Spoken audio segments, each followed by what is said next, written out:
نحمدہ ونصلی ونسلم علی رسولہ الکریم۔ معزز سامعین، السلام علیکم ورحمۃ اللہ تعالی وبرکاتہ۔ امید کرتا ہوں آپ سب بخیر ہوں گے۔ آج میرے گفتگو کا جو موضوع ہے وہ آپ اسکرین پر ملاحظہ فرما رہے ہیں، اسی کے ضمن میں چند باتیں پیش کروں گا۔ آپ سے گزارش ہے آپ غور سے سنیں اور اپنے دوست احباب تک پہنچا کر ثواب دارین حاصل کریں۔ درود پاک پڑھے تو بات آگے بڑھ جائے۔ صلی اللہ علی نبی الامی و آلہ صلی اللہ علیہ وسلم، صلاۃ و سلام علیک یا رسول اللہ صلی اللہ تعالی علیہ وسلم۔ اللہ تبارک و تعالی کے پیارے نبی صلی اللہ علیہ وسلم کے پیارے صحابی حضرت ابو ہریرہ رضی اللہ تبارک و تعالی عنہ اس حدیث کے راوی ہیں۔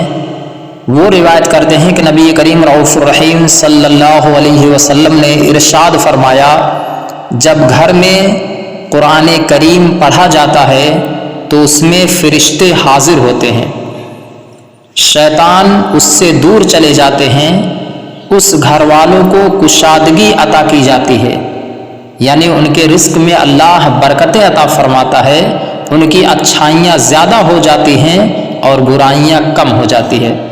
اس کی بنسبت وہ گھر کہ جس میں قرآن کریم نہیں پڑھا جاتا، ابھی تو اس گھر کا تذکرہ تھا جس گھر میں اللہ کے فرشتے حاضر ہوتے ہیں، اب اس گھر کا تذکرہ کیا جا رہا ہے۔ سرکار فرما رہے ہیں کہ وہ گھر کہ جس میں قرآن کریم نہیں پڑھا جاتا اس میں شیاطین حاضر ہوتے ہیں، تمام شیاطین جو ہے گروہ در گروہ اس گھر میں حاضر ہوتے ہیں، فرشتے اس سے دور چلے جاتے ہیں اور اس گھر والوں پر تنگی مسلط کر دی جاتی ہے، یعنی گھر والے چاہے جتنا بھی کمائیں گے لیکن غربت دور نہیں ہوگی، پریشانیاں دور نہیں ہوں گی، ہمیشہ جو ہے تنگ دست ہی رہیں گے اور یہی رونا روتے رہیں گے کہ پیسہ بہت کماتا ہوں لیکن برکت نہیں ہوتی ہے، سمجھ میں نہیں آتا ہے پیسہ کہاں سے آتا ہے، کس طرح پیسہ مطلب کہاں چلا جاتا ہے، کیسے آتا ہے کیسے چلا جاتا ہے، سمجھ میں نہیں آتا۔ مطلق یوں سمجھیے کہ ہمیشہ جو ہے اس گھر میں پریشانیاں ہی رہتی ہیں۔